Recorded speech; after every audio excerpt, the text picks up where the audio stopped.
Y'all know what time it is. It's the Endoscope podcast with your boy, Joshua M. Hicks, senior writer for War Media. And normally, you know me, I'm an NBA guy. We normally talk about basketball, but we got to switch things up a little bit because there is an NFL season going on right now. And we got the hometown Bears that's supposedly really doing their thing right now, sitting on the top of the NFC North, 5-1.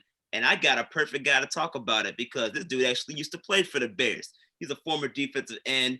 And on top of that, he's a Bears analyst for Fox 32 News here in the Chi.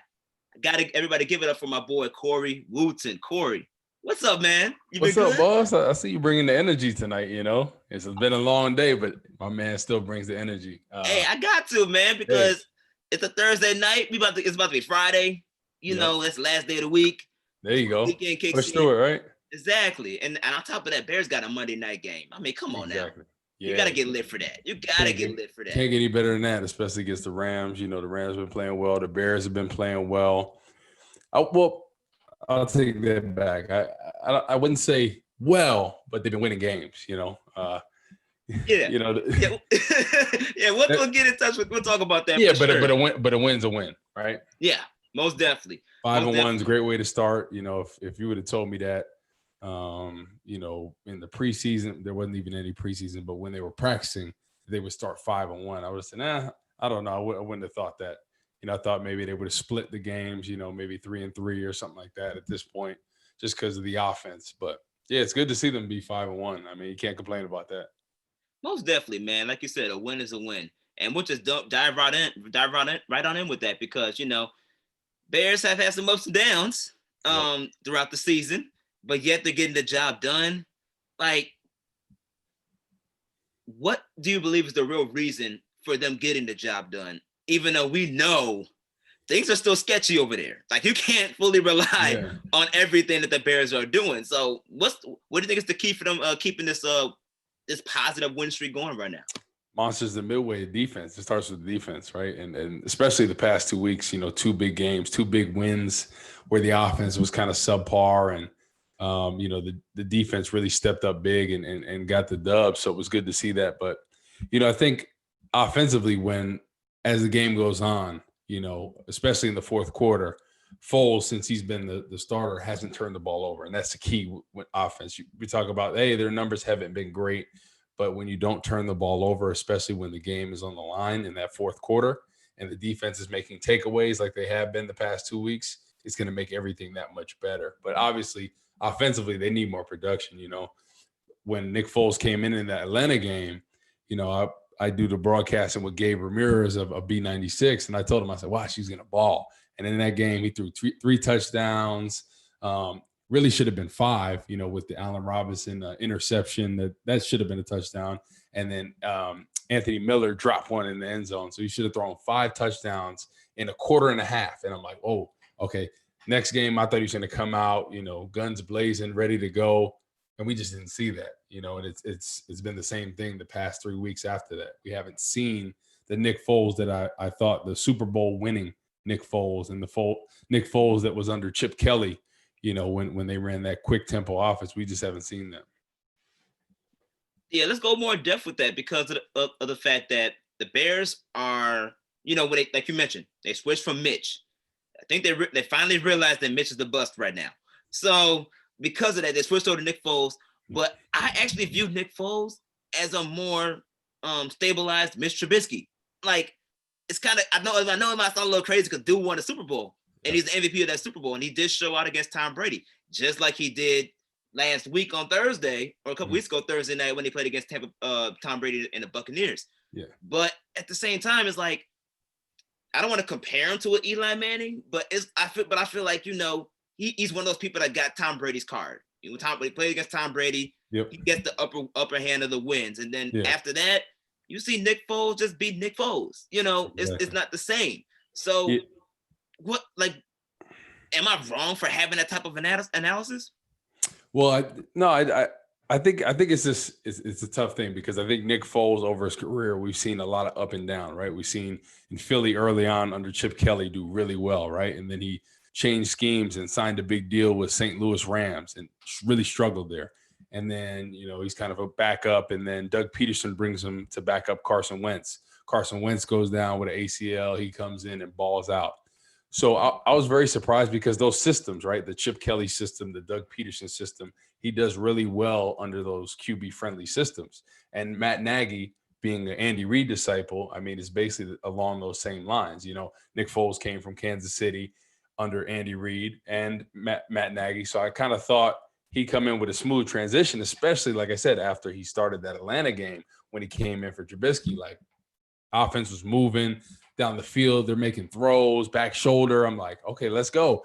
And then I told Gabe, I'm like, watch, a week under his belt with him calling the plays, being on the same page with receivers, I was going to throw 5 touchdowns. And he comes out and, doesn't. I'm like, oh, okay. I was very surprised on that. And I think some of it definitely has to do with the play calling because Matt Nagy, he tries to get too cute at times. And you look at a lot of these teams that have success passing the ball. It starts with a run. And they got a great running back in Montgomery. I know Cohen's been hurt. Obviously, he goes out with the ACL. But Montgomery, they don't give him the rock enough. In the first half, they gave him the ball 7 times, 13 yards. That's you play such great defense, you have to run the football. And I think that's the recipe for success. And there's very few quarterbacks that can just strictly pass the ball without a running game. Aaron Rodgers was one of them for years. Green Bay, even when he won the Super Bowl, they didn't even have a running back at that point in time. Their O-line was suspect. But there are very few quarterbacks that can really put the team on their back and just pass the ball without a running game. So they have to get the running game started. One thing I also think they need to do is get my man A-Rob, old-fashioned Rob, this contract. Because my man has been holding it down for Nick Foles and Mitch in the beginning of this season. And why are the Bears so cheap? Like, why can't they just give the man his bread? He's literally been the number one option for this team and really kept this team afloat. Because outside of that, you can't really trust the other guys at this moment. So, why not?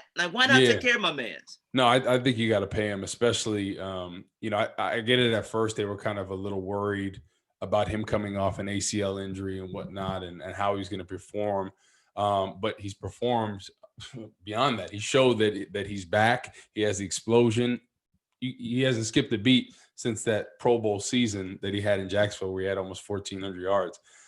He's an absolute beast. At times this year he's had a couple of drops where you're like, but every great receiver has some drops. I think Larry Fitzgerald's like one of the only guys that doesn't have many drops like that. But you got to pay him. He's a 6'4" receiver that can run, that can go up and get the ball. He's only 27, 28 years old, so he's still young. He showed he's rebounded from the injury. I don't see what the issue is. So hopefully after the season or before the season's over, especially if they end up, being at the top of the NFC North, making the playoffs, maybe they'll reward him going into the playoff season if that's the case. But dare I also say and bring up this option? Do you go out and get another wide receiver to pair with him, like an Antonio Brown? Do you? Because it's almost week 8. His suspension is almost over. Yep. It's been reported he's been getting himself together. So do you take a gamble, give him a nice little veteran minimum type of contract, see if he can prove himself, and if he brings that talent, that's a nasty wide receiver combination you're talking about with Allen Robinson and AB on the other side. Yeah, the thing is, I would treat it like the Patriots do, right? They take all the people that have been in trouble, that don't fit systems, and they say like this: listen, this is how it's going to be here, and if you don't do it the way we want to, you'll be out. So as long as they give him a short leash, why not take a chance on him? The team is rolling. You could always use another receiver as long as he's not a distraction. The minute he becomes a distraction, but that's what teams' concerns are. Well, he's going to be okay at first, but if he doesn't get the ball, if he doesn't this, he's going to start posting on social media, dogging us, going out, doing this stuff. So I think it is a high risk, but it would be a very high reward bringing in a guy like that. But I don't know. The Bears, they might not want to stand for a guy and what Antonio Brown has been through or done and whatnot. But, everybody deserves chances, but it's a matter when you're a better player, when you're a Pro Bowl, Hall of Fame type player, you'll get more of a reign than other people. So,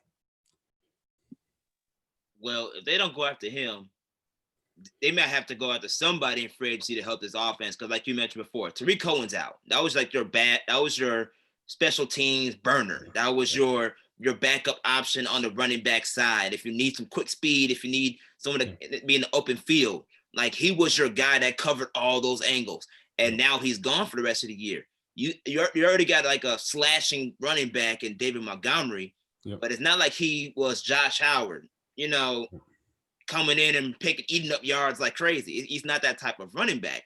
So if you're not going to rely on him for most of your offense, like you mentioned, how in the world are you going to utilize, if you're not going to utilize Montgomery, who do you want to replace him? Who's going to be that Tariq Cohen guy? Yeah, like that is a good question. I think they're with the Bears, I think they're trying to be loyal to the people that they have, like David Montgomery. They draft him for a reason. And I think he is a talented back. I think he doesn't get enough credit because he doesn't get the ball enough. But in the games where they've really made a commitment, giving him the ball, 23, 24 plus times, he's really shown that he can, extend drives, make situations more favorable for the quarterback. But like I said, it's been too much pass dominant, not enough balance in the running game. And, with such a great defense, that's what I have a hard time grasping is like your defense is balling, like control the clock. And, I don't know if you got a chance to watch the end of the Bears game last week and, it's 3rd and 2. I think there's a minute 44 left. Carolina has one timeout, right? 3rd and 2. You think run the rock, right? It's no brainer. You don't get the first, the clocks, they got to take a timeout. They have their last timeout. You punt the ball, right? Or you get the first down. They have to burn their timeout. Game's over either way. And they throw a passing play on 3rd and 2. And it makes me want to pull my hair out because I'm like, where does it say that? Where does the book say that? It doesn't say that. And it's another thing of Matt Nagy trying to get too cute, right? And it ended up working out because the defense stepped up huge. They got a turnover. But that's a play that should have been, a first down for the Bears or make Carolina take a timeout, kick it, play the field position, and you have a great defense. I just didn't get that. I didn't get it either, and I know exactly the play that you're talking about. I just asked you don't pull your hair because you got that super sexy curly hair. So I don't need you to mess that hairstyle up, bro. You need to keep that hairstyle intact. You know what I'm saying? Yeah. But yeah, I don't get it either. And that's always been a question of, Nagy coming into this season.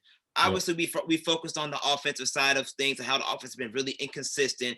And they always say that Matt Nagy is this offensive genius. He's like another quarterback whisperer per se, because he's made it work with Mitch Trubisky before. He can make it work with Nick Foles. And yet we see these inconsistencies. Is this time for us as Chicago sports, sportscasters, analysts of the game, and even Chicago fans to really put Nagy on the hot seat if this offense really continues to be inconsistent for the rest of this year? Like, do we have to put him on the hot seat to make him accountable for these type of decisions that you talked about? Yeah, I definitely think we do. But I think when you're 5-1, nobody's really going to criticize it. If they're 1-5, then they'd be calling for him to relieve play calling duties and stuff like that. But listen, I think people, and I kind of thought this too. Matt Nagy was the offensive coordinator in Kansas City, right? But the thing is, Andy Reid was calling the plays. So Andy Reid was really the offensive coordinator. So that title really wasn't what Matt Nagy was doing, right? I think he called 1 or 2 games or something like that.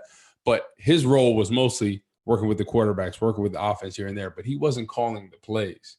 So, this has been a new experience for him. And think about calling the plays, being a head coach, worrying about what the defense is doing, the special teams, navigating everything over the game. And sometimes it's just so hard for people to do that. And I know Lovey did it for a little bit when he had coached me, and even before he had called the plays. And after a while, I think he was like, I can't do it anymore because it became too much. And it's hard as a head coach. And I wish he would just step back and be like, okay, he could work with the offensive coordinator and just have another guy call the plays. But sometimes coaches don't want to do that. A lot of these offensive-minded head coaches, it's their show. They want to do it their way. And I would understand if it was working and they were lighting it up. But this has been 3 years, and we really haven't seen this Bears offense that we thought it could be. So I would like to see him maybe give up play calling duties and see how that goes. And then, do it by case basis. Maybe give the offensive coordinator three games to get some calls and see how he does with it and see how the Bears. But the thing is, when you're winning, nobody's going to make a change. It's only when you're losing that people make changes. Yeah, that's true. And it's also when you're winning, when you get to not have to worry about pulling out your hair. Everybody Exactly. listening right now, you listen to the Bears analyst, Fox 32, Corey Wootton. Corey, let's transition to your favorite side of the ball, which is defense. Yep. Like you mentioned before, this defense is killer. I mean, you got a nasty front seven dealing with, you got Quinn next to Matt, Khalil Mack, and you got guys like Danny Trevathan stepping up. The back and that cornerback safety situation with Eddie Jackson and Kyle Fuller really starting to mesh. I mean, this is the top 10 defense that's looking pretty scary. Could you actually say this type of defense was as good as where you were playing, or maybe even like the 06 Super Bowl? Yeah, I think so. I think that's what we see. I know, their top 10 defense, what they've been the past couple of years. And I mean, you talk about the defensive line, Khalil Mack, one of the best pass rushers to ever play the game. I mean, he's going to go down. I mean, ultimate playmaker. Robert Quinn, he's getting up there in years, but I mean, his production as a pass rusher, like I think 5 or 6 double-digit sack years. But this year, we really haven't seen as much as I thought from him, sack production wise. I kind of thought, there'd be a lot of one-on-one blocks with him, with Khalil Mack being there and Akeem Hicks and, some of these other guys stepping up. Mario Edwards has been big, in that rotation. But we really haven't seen a lot of production from Quinn except for the first game, which is surprising because they brought him in, they paid him a lot of money. I'm just hoping, as the season goes on, he's more productive, because it was nice to see 2 bookends, because what we saw last year with Leonard Floyd, we saw him play the run really well. We saw him drop in coverage really well, but we didn't see the constant sack production that they thought when they drafted him. But it's been surprising to see. But hey, they're winning games. The front seven's playing really well. The rotation they have there, Brent Urban, Mario Edwards, Akeem Hicks, Khalil Mack, Mingo's come off the bench. Trevathan's looked well. Roquan Smith, I mean, he's been all over the place. I mean, people haven't been talking about him much, but he's like averaging 10 tackles a game. I mean, he's been all over the place, sideline to sideline. And the secondary as well. I mean, some young guys, Jaleel Johnson stepping up huge. Like you mentioned, Kyle Fuller. I mean, it seems like every week he makes a huge play in there. Eddie Jackson, the same thing with the big fumble last week. It's good to see those guys step up, and a guy like Gibson too, a guy that's kind of been all over in the league, and for him to get a chance to step up huge. So they're really playing great football, and it's great to see, but I hope the offense can match this great defense. Yep, that's the thing. I feel like that's always been like a Bears story for the longest, was can the offense match up with what the defenses can produce? Because we've always been known to be, we're monsters on the midway, have that type of tenacity on the defensive end. But offensively, we always struggled. And I know we already talked about the offensive struggles. And even though this defense is a top 10 defense, many can argue top 5 and across the league, what can they improve on? Like, what are the areas that they need to improve on as we continue to approaching that almost the halfway point of the season? So I would say, before the Tampa Bay game, I would say pressure, because we just didn't see consistent pressure. And I think the past 2 weeks, especially, we've seen really good pressure from them. And Khalil Mack, I mean, he's been having this coming out party, because early on he kind of started a little slow. And then as the season goes, he always starts to start up. And, with Robert Quinn, even though he doesn't have the numbers, it's still another edge presence out there that they still respect. So it's leaving Khalil Mack a lot of times with one-on-one matchups, because it's like pick your poison. So it's been good to see. So yeah, I think the sack thing was a big kind of deal for me. Like, okay, are they going to get more pressure? Are they going to get more sacks? And then the past 2 weeks, especially when they played Tom Brady, that was what kind of won them the game. Khalil Mack's presence out there, kind of the pressure you put on Brady. And that's showing the recipe for Brady. You look at the Giants those 2 years when they beat him in the Super Bowl. They pressured him, right? Michael Strahan, O.C. Umenora, Justin Tuck, a lot of those guys. When you have a dominant defensive line, that's how you're able to combat these great quarterbacks. Because, hey, if you can't get there with the quick set, you get your hands up. And then you have a little press coverage. It buys them a second, and the rush gets there. So that's what we're seeing in these past 2 weeks. Hopefully they can keep that momentum, that rush and cover that I've been talking about on the air. So at the former defensive end, I'm going to put you on the spot. Mm-hmm. If you was playing on this team right now, who would be the player you would be the most excited to play with, and why?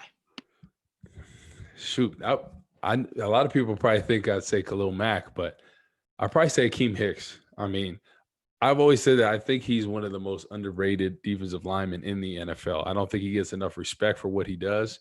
And hey, the tape doesn't lie. Every week they're talking about him, his presence inside, playing the run, getting pressure, getting sacks, disrupting. He got a fumble last week. He does so much for this team. And if you look at it, obviously Khalil Mack, I mean, one of the best players in the league. But Akeem Hicks, for me, I feel like he's the engine that runs that defense because he gets everybody going. And last year when he was out, it was a big difference missing him. So I think he's an underrated player, and I would love to play for him with him because of the energy he brings. Yeah, you got me on that one because I sure thought you were gonna say Khalil because Khalil's a bad dude, but that makes sense. That makes sense. And with that knowledge of you knowing this defense and playing in that type of defense, like we mentioned earlier, they play Monday night, Monday Night Football against the Rams, and we know that the Bears normally always show up on prime time. Yep. So with this game, what are the keys for the Bears when it comes to playing against the Rams, who have been playing really good as of late? So I think the past 2 years, the Bears have shown the recipe to stop the Rams offense. Last year, they had lost in a tight one. And the year before, I mean, they completely shut them out. I don't know if you remember, there was like a Monday night or Sunday night game 2 years ago back in, I think it was 2018, and they completely shut them out. I think Jared Goff had like 50 yards. Todd Gurley at that point in time had 23 yards. And then last year, I mean, Jared Goff really struggled again. I mean, he had an interception in the game, no touchdowns. Todd Gurley kind of had struggled a little bit. He got going a little bit later in the game, but I think the Bears have shown the recipe. You stop the run, you put the pressure on Jared Goff, and he struggles. And if they can do that, they've been playing the run has been spotty. Run defense has been spotty at times. It's been really good, and then they broke out for a couple runs. If they can really lock down that run, because it's shown in the tape the past 2 years, they've been able to control that dominant Rams offense. So they got a lot of playmakers offensively. You look at Cooper Kupp, Robert Woods, Higbee, the tight end, is really good. They got a two-headed monster and Henderson and Brown at running back, but really stuff the run, put the pressure on Jared Goff. Let's think about it. When Khalil Mack and company are breathing down his neck and Akeem Hicks and all those guys, Jared Goff gets a little nervous. So if they can stop the run and really put the pressure on them, I think this is a game that they can dominate them defensively. And hey, maybe this will be the offensive coming out party. Maybe it won't, but who knows? Maybe the defense will do so good, like we've seen the course of the season. Offensively, you just have to not turn it over when the game's on the line. You're not worried about you're not worried about the maestro Sean McVay, the guy that they're claiming is gonna be like the next Popovich of the NFL. Got the whole coaching tree. No, the record speaks for itself the past 2 years. I think matchups against certain teams, do well. Like I talked about before, the Giants against Tom Brady.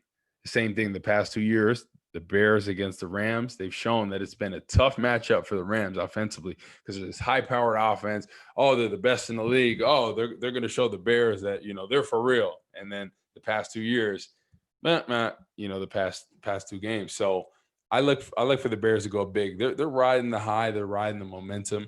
And listen, this has been the first time they started 5-1 since I played back in 2012, right? This is the first time that they beat 5 straight NFC opponents since 2006, the year they made the run to the Super Bowl. So I don't know. This could be a pretty dang good season. I think, like I said, don't turn the ball over, and maybe that's the recipe. Just like in 2006, right, when they made that Rex Grossman, Kyle Orton kind of doing, the quarterback play was okay. At times it was really bad, but the defense really carried them. I'm about to say, man, don't get me too hyped over here. You got me thinking like, okay, I might have to stay on a Sunday night and watch the Super Bowl in Tampa Bay. I mean, come on. I know, right? That would be so ideal for them. But I'm assuming that you think the Bears are going to win this game. And if so, just give me an idea of what your score might be. I think this one is going to be a tight one. I want to say about 21-14, the Bears win. I think it's a real tight one. Like I said, I think they're going to put the pressure on Jared Goff. I think this is going to be a sack party for the defense. I think I'm going to make a prediction. I'm going to say Robert Quinn has been very quiet, right? And this is his old team right here.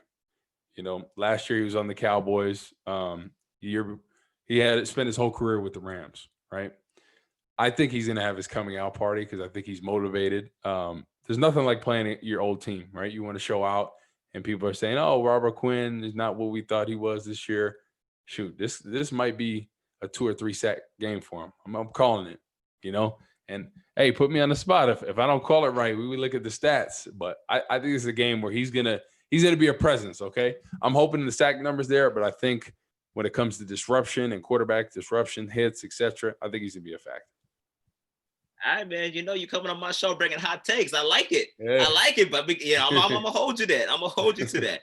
Everybody listening right now, you're listening to Corey Wootton, who is not just a former Bears defensive end and a current Bears analyst for Fox 32, but he is also a co-host of a podcast called The Three Brothers.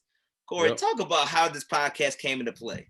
Yeah, so everybody knows with the COVID, stuff is got tough with friends connecting because at first you couldn't really see people. I think you really valued your friendships, relationship with family, and things like that. And me and 2 of my childhood friends that I've known for over 30 plus years, we grew up right down the street from each other. My boys Jeff and Brian, we're kind of just like, hey, podcasts are a thing. Hey, let's just start recording and have fun with it. Put our twist on it. And we initially just were going to start goofing around and talking about whatever that week or whatever. And then everything with the George Floyd and Ahmaud Arbery came up, and we were like, we got to address this. We can't just start a podcast goofing around, and we really got to address these issues. And we talked about it. We talked about, Black Lives Matter and kind of the misconceptions that a lot of people have because, we grew up in a majority white town and, some of the people we grew up might have felt a certain way about this and that.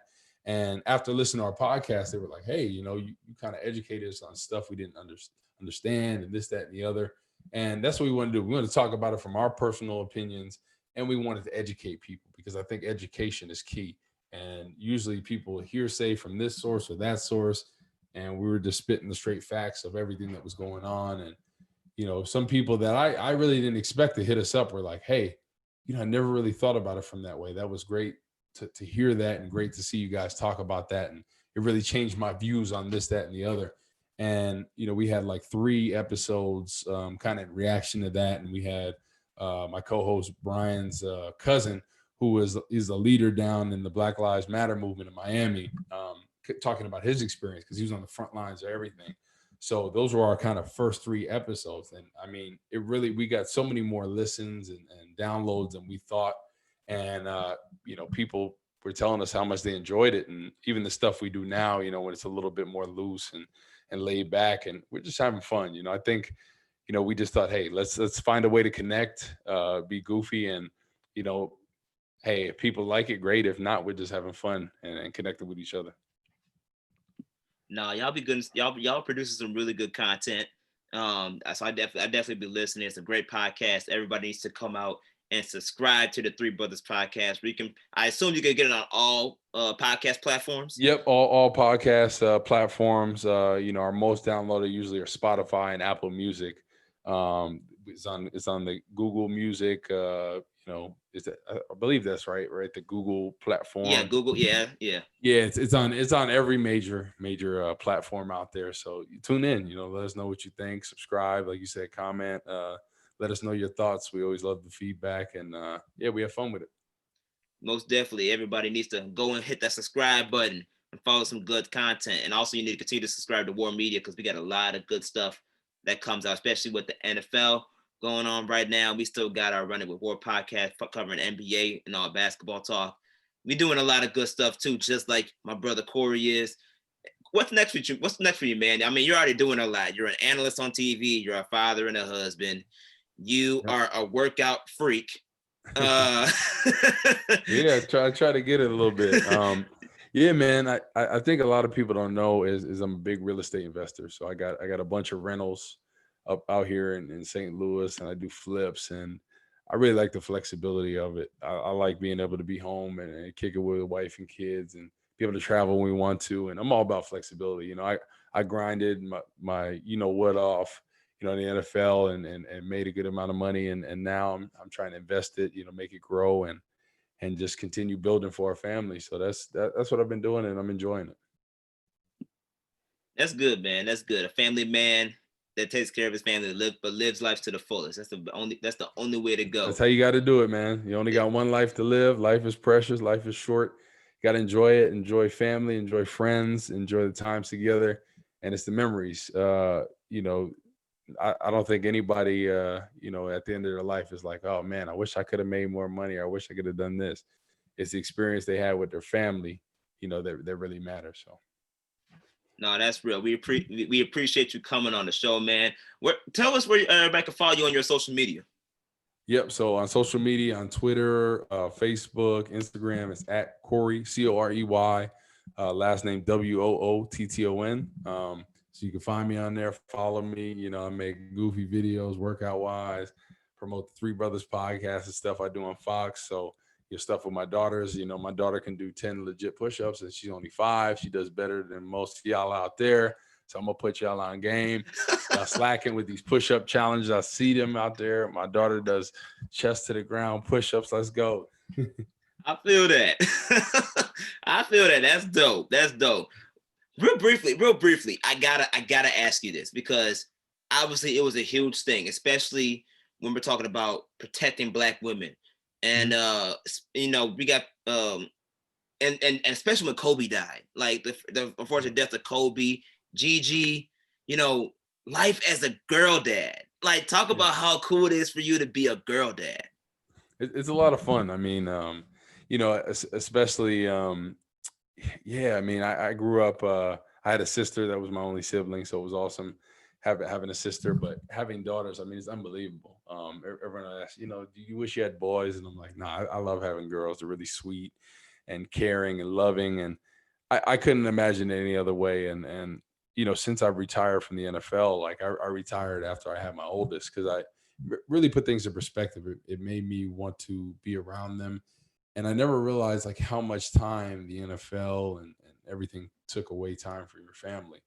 And I could have continued playing and kept going, and I was just like, you know what, I'm done with this. And it really made me value what's important, the family and being around my daughters. And I just remember holding my daughter for the first time, and it just changed my perspective on everything. And I think that's ultimately why I ended up retiring when I did, because everyone's like, oh, you're only 29. And I'm like, for me, it just wasn't worth it. And just looking at my daughter, I'm like, I want to be around for a long time.